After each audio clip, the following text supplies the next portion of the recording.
Asante, tushaingia katika awamu ya pili. Jina ni Gitau Ng'ang'a. Nashukuru Mola maana amenipa fursa nyingine. Nashukuru sana kuona shule ya upili ambao nilikuwa nasomea. Na kwa hivyo siku ya leo ningependa tuendelee katika hii awamu ya pili. Tumesema ya kwamba utaratibu ambao tutafuata wakati tunaitisha ile mahali, tutafuata utaratibu wa kabila ambao msichana ametoka. Na kwa hivyo haifai tulete itikadi ama utaratibu kutoka upande kijana amezaliwa. Kwa mfano, kama ni Mkamba asije akaenda Kikuyuni na Ntheo. Kama ni Mluhya asije na kufuata utaratibu, ama Mmasai afuate utaratibu wenye wanafuata kwao.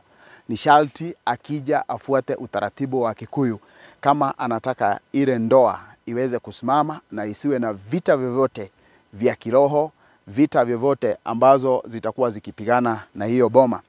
Lakini sasa wacha tuangalie jambo lingine. Sasa kutaenda pale na kutakuwa na watoto wenye watawazaliwa katika ile ndoa.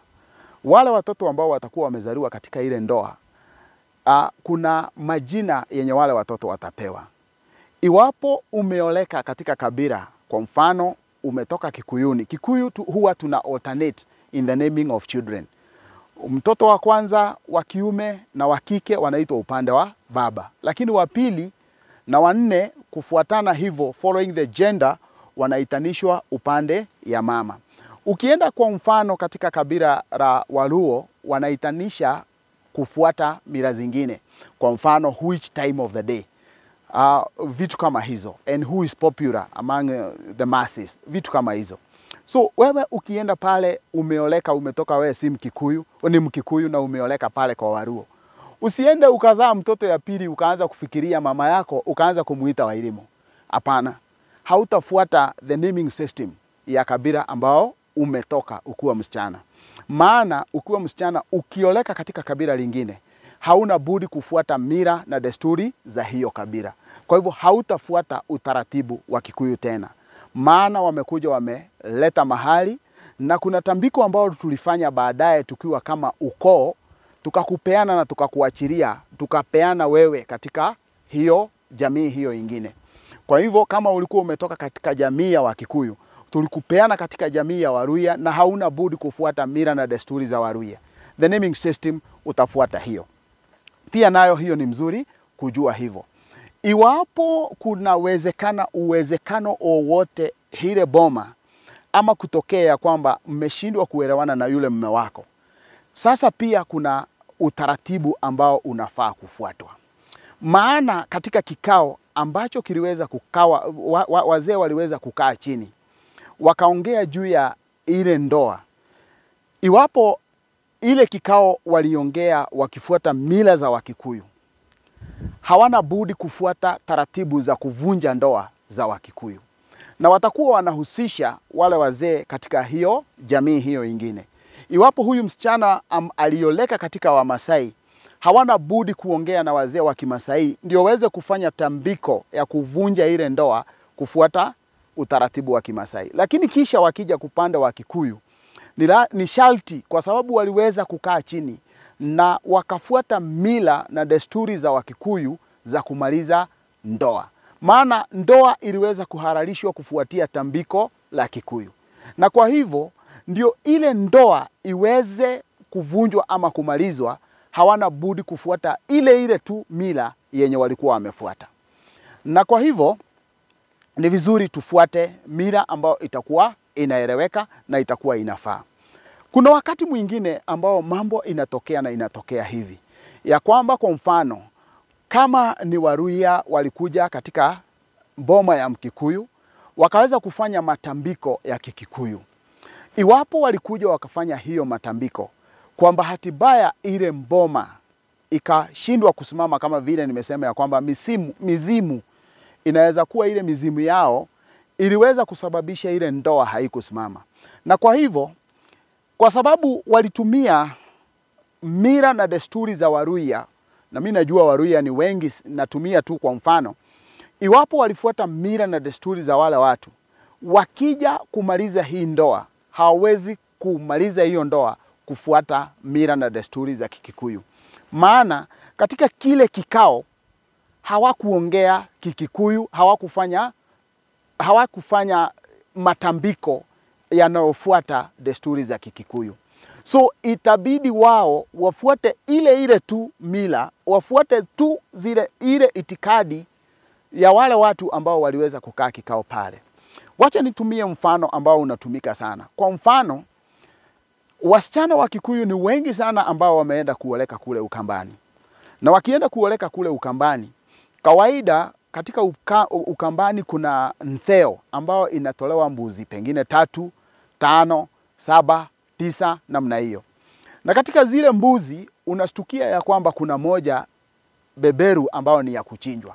Na kwa hivyo wakati walipokuja Kikuyuni, kwa sababu wameona msichana Mkikuyu, wale watu wanakimbia kuichinja. Kwa mfano, wakiona ni mbuzi 3, saa zingine unaweza shtukia ni mbuzi 3, ukute ni kondoo moja ambaye hajazaa na mbuzi moja ambaye hajazaa, alafu na beberu.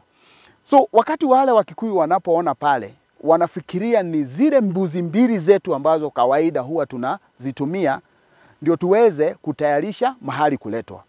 Kumbe nao Wakamba wanaileta ikiwa ntheo. Baadaye unastukia kwamba ile ilichinjwa. Kwa hivyo wale watu waliweza kukuja na wakafikiria hii ni ntheo ambao itakuja pale na itakuwa inaidhinisha yule mke kuwa wako kihalali. Iwapo wanataka kutoharalisha ile ndoa, wanataka kumaliza ile ndoa, hawana budi hata kama ni Wakikuyu kufuata mila za Kikamba, ndio wale watu waweze kuelewa ya kwamba sisi tumekataa hiyo ndoa. So kuna mbuzi ambao huwa inapelekwa kwa yule bwana kumaanisha ya kwamba huyu mwanamke amekukataa. So licha ya kuwa nyinyi ni Wakikuyu na hiyo sio utaratibu wenu, hamna budi kufuata utaratibu wa Kikamba ndio uweze kuwasiliana na wale watu ya kwamba msichana wetu ameweza kuwakataa. Lakini unastukia ya kwamba mizimu ya Wakikuyu ilikataa hii ndoa tangu mwanzo. Maana mliwacha mila zenu na itikadi zenu mkafuata mila na itikadi za kabila lingine. Kwa hivyo mizimu haikumpea baraka. Hata Mungu hakuhalalisha ile ndoa, licha ya kuwa tunaamini ya kwamba Mungu ndiye mkuu. Maana Mungu pia ndiye aliumba hizi kabila zote zikiwa tofauti. So ninachosema ni kwamba wakati hii ndoa inavunjika na inabidi mahali iweze kurudishwa, ni vizuri upande wowote, kwa mfano nataka ni vizuri upande wowote uwe unahusika na wanafuata mila zao na itikadi zao. Kwa mfano, unaweza shtukia ya kwamba kabila fulani, wakati mwanamke amekataliwa ama amekataa mme, ile nyumba yake kuna tambiko fulani ambao inafaa kufanywa.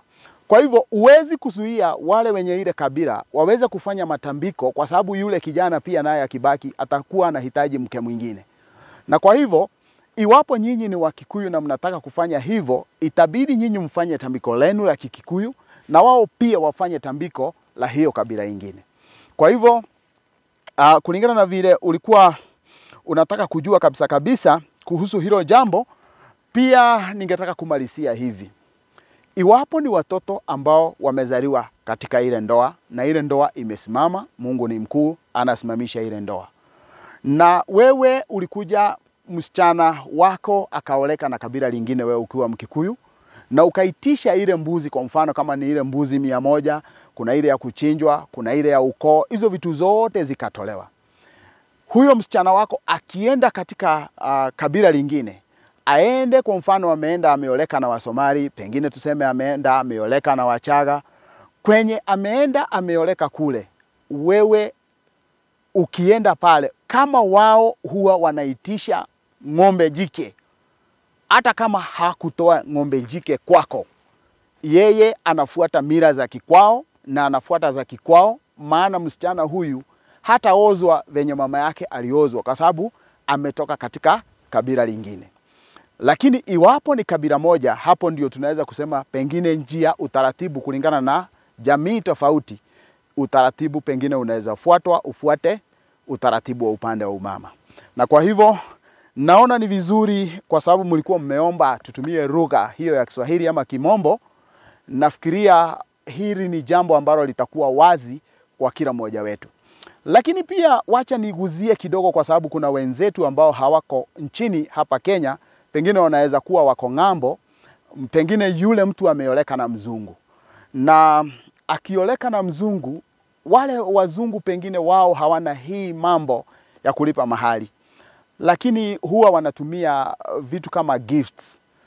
Hizo mazawadi ambao huwa wanapeana, kwa mfano unapeana zawadi kwa in-laws, lakini yeye akija hatutampea msichana wetu bure. Itabidi alipe mahali. Akienda yeye afanye venye anataka kufanya na msichana yake. Lakini sisi wetu si wa bure, hatupeani bure. So nafikiria hapo nimeweza kutumia hiyo lugha, na sababu maalum ya kufanya hivyo ni kuhakikisha ya kwamba nimeweza kuwaelimisha kuhusiana na hilo jambo. Nashukuru Mungu, tuendelee na tusubscribe katika hii channel ya Mwato, na Mungu aweze kuwabariki.